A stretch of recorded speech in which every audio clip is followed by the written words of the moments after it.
एक लंबे इंतजार के बाद आखिरकार दिल्ली गुड़गांव को जोड़ने वाली द्वारका एक्सप्रेसवे के बिजवासन प्लाजा पर अब टोल वसूली शुरू हो गई है। 9 नवंबर से दिल्ली हरियाणा बॉर्डर स्थित इस नए टोल प्लाजा पर वाहनों से अब फास्टैग के जरिए शुल्क वसूला जा रहा है।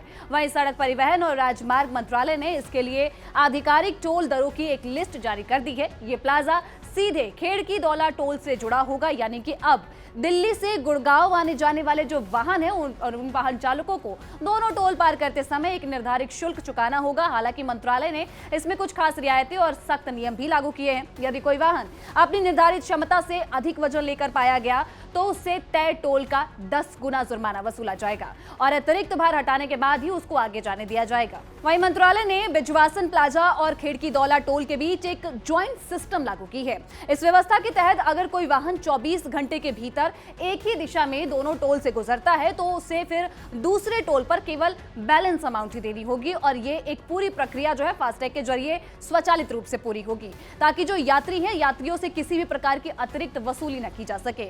इसमें वाहन चालकों को कई तरीके की छूट भी दी गई है, जैसे कि एक ही दिन में आने जाने पर 25% की छूट, जबकि एक महीने में 50 बार यात्रा करने वाले को करीब 33% की राहत मिलेगी। वहीं टोल प्लाजा से 20 किलोमीटर के दायरे में रहने वाले निजी वाहन मालिकों के लिए 340 रुपए मासिक पास की सुविधा दी गई है। तो इसके अलावा कमर्शियल वाहनों को 50% की छूट और निजी कार, जीप, वैन के जो सालाना पास है वो 3000 रुपए में उपलब्ध करा दिए जाएंगे। इसके अलावा कमर्शियल वाहनों को 50% की छूट और निजी कार, जीप, वैन के लिए जो है सालाना पास 3000 रुपए में उपलब्ध कराया गया है, लेकिन ये जो है वो 200 यात्राओं या फिर 1 साल तक ही मान्य रहेगा। इसके अलावा आपको सभी टोल संबंधी जानकारी और पास की जो सुविधाएं हैं और जानकारी है राजमार्ग के यात्रा ऐप और नहाई की वेबसाइट पर उपलब्ध करा दिया जाएगा। अधिकारियों का यह कहना है कि ओवरलोड वाहनों पर निगरानी सख्त रहेगी, ऐसे में वाहनों पर 10 गुना ज्यादा टोल वसूला जाएगा। तो चलिए अब जीएफएक्स के जरिए इन टोल दरों को समझने की कोशिश करते हैं। द्वारका एक्सप्रेसवे टोल दरें की बात करें तो फिर कार, जीप, वैन और हल्के वाहन उनके लिए 220 रुपए सिंगल जर्नी के, 330 रुपए एक दिन में आने जाने का शुल्क और 7360 रुपए 50 यात्राओं का मासिक पास होगा। वहीं 110 रुपए कमर्शियल रजिस्टर्ड वाहन पे लगेंगे।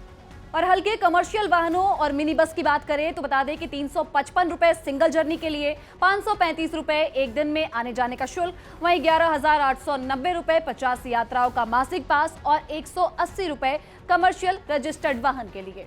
अब बात कर लेते हैं बस या ट्रकों की, जिन पे की 745 रुपए सिंगल जर्नी, 1120 एक दिन में आने जाने का शुल्क और 24,915 रुपए 50 यात्राओं का मासिक पास होगा। वहीं 375 रुपए कमर्शियल रजिस्टर्ड वाहन के लिए लगेंगे। लेकिन इस बीच द्वारका एक्सप्रेसवे वेलफेयर एसोसिएशन के अध्यक्ष कहते हैं कि दिल्ली इलाके में अभी द्वारका एक्सप्रेसवे का जो कुछ काम है वो बाकी है, यानी कि पूरी तरीके से पूरा नहीं हुआ है। अब ऐसे में टोल प्लाजा चालू करना उचित नहीं है। दूसरी बात, 20 किलोमीटर के दायरे में रहने वाले लोगों के लिए टोल फ्री की सुविधा होनी चाहिए, उनका ये मानना है।